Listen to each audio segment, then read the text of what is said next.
आलू की टिकिया बनाने की तरकीब। तैयारी का मुकम्मल वक्त 15 मिनट। पकाने का वक्त 25 मिनट। कितने लोगों के लिए है? 4 अफराद।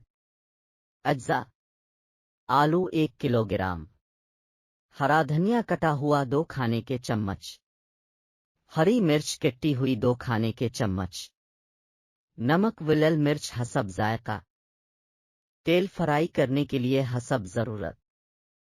तैयार करने की तरकीब: आलू अच्छी तरह धो लें और इतना उबाल लें कि गिल जाएं। अभी आलू गर्म ही हों तो उन्हें छील कर पीस लें। इनमें नमक, लाल मिर्च पाउडर, हरी मिर्चें और हरा धनिया शामिल कर दें और फिर ठंडा होने दें। आलूओं को 8 या 10 बराबर हिस्सों में बांट लें। उनके पेड़े बनाकर उन्हें चपटा करके कबाब की शक्ल दे दें।